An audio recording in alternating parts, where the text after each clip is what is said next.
আসসালামু আলাইকুম। সিলেটের দৃষ্টিনন্দিত গোয়েনঘাট উপজেলার বাজার, আসলে বাজারের দৃশ্যটা আসলে অপরূপ। এখানে সব কিছু গ্রামের এবং প্রাকৃতিক ফ্রেশ জিনিস পাওয়া যায়। সুন্দর সুপারিগুলা নিজের গাছ থেকে ফেরে এনে ওরা বিক্রি করে।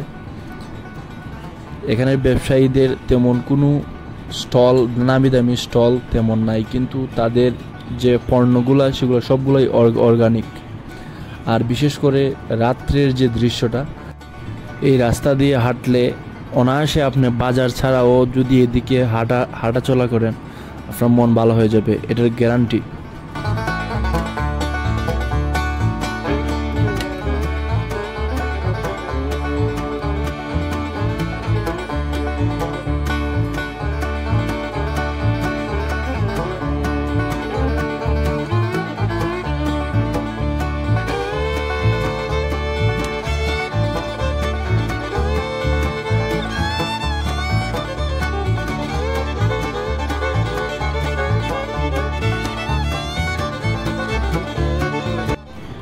দেশীয় অর্গানিক পণ্যের জন্য বিখ্যাত এই গোয়েনঘাট বাজারে রয়েছে প্রাকৃতিক এবং এই এলাকায় উৎপাদিত অনেক ফসল, অনেক সবজি।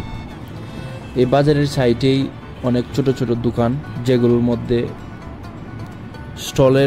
স্টলগুলোতে অনেক কাপড় রয়েছে, যেগুলোর প্রাইস আসলে অনেক কম এবং এগুলো আসলে দৃষ্টিনন্দন, খুব সুন্দর।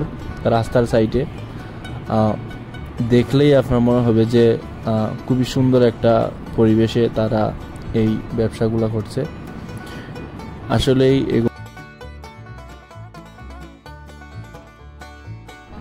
ব্যবসায়ীরা এই এলাকারই সুপারি নিয়ে বসে সুন্দরভাবে ব্যবসা করতেছে। এক অদ্ভুত সৌন্দর্য এক বাজার গোয়েনঘাট উপজেলা। তার ক্ষেতের ঢেঁড়স, আমি জিজ্ঞেস করলাম ঢেঁড়স কোথা থেকে নিয়ে আসছেন, বলতেছে যে ক্ষেত থেকে নিয়ে আসছি। আসলেই অনেক সুস্বাদু হবে। ডিম, এই এলাকারই ডিমের দামটা জিজ্ঞেস করলাম। ডিমের দাম মোটামুটি এখন কমই আছে, চলে।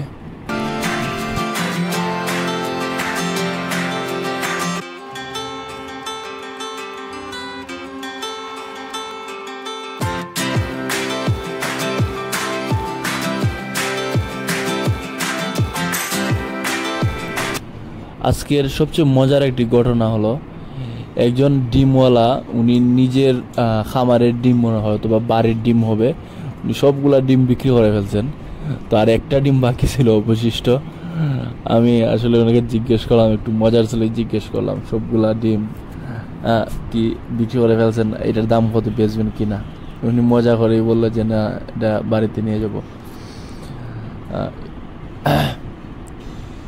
আসলে এই এলাকার মানুষগুলো অনেক, তাদের আচার ব্যবহার দ্বারা তাদের সৌন্দর্যটা ফুটিয়ে তুলে, প্রমাণ করে যে তারা সিলেটের সৌন্দর্য। গোয়েনঘাট থানার পাশেই, গোয়েনঘাটের মধ্যেই বাজারটাও। গোয়েনঘাট থানাটা মূলত এই বাজারেরই অবস্থিত। থানার পাশেই আছে, ডিম নিয়ে বসে আছে 2-3 দোকানদার। তাদের কাছ থেকে ন্যায্য মূল্যে ডিম পাওয়া যায়, তবে এখানে প্রচুর ডিম সেল হয় এই দোকান থেকে আমার জানা মতে।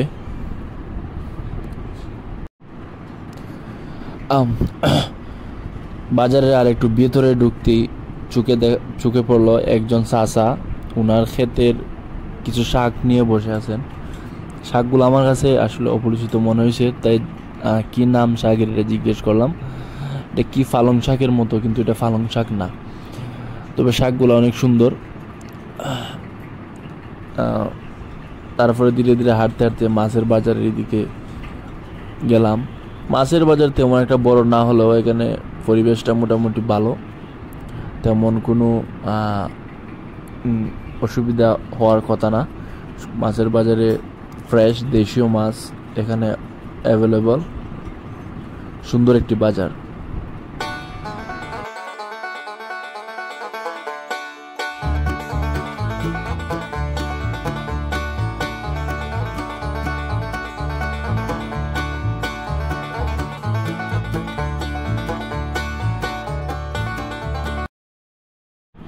মাছ বাজারের এক কর্নারে হঠাৎ চোখে পড়লো কোয়েল পাখি।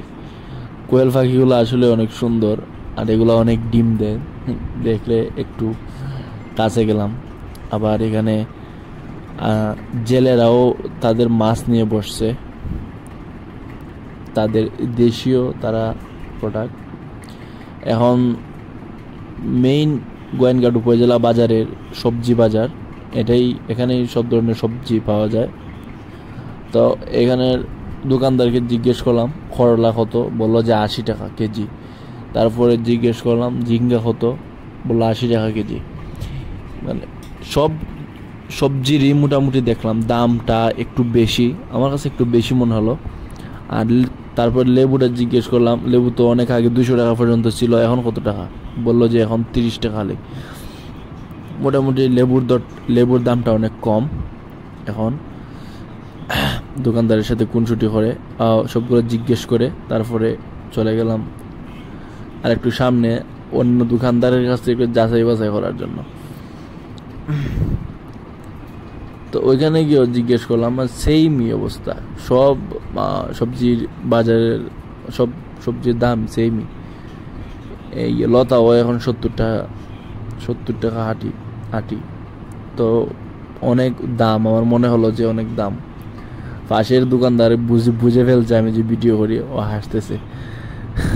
ও খুব মজা পাইছে, ও হাসতেছে। তবুও তাদের কাছ থেকে একটু হাসি মাখা মুখেই অনেক জিনিসের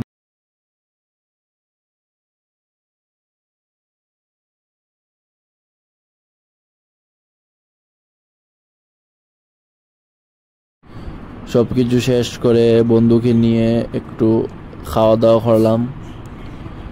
এখানে খাওয়া দাওয়া করলাম বন্ধু শুভ্রকে নিয়ে, ভালো একটি টাইম স্পেন্ড করলাম।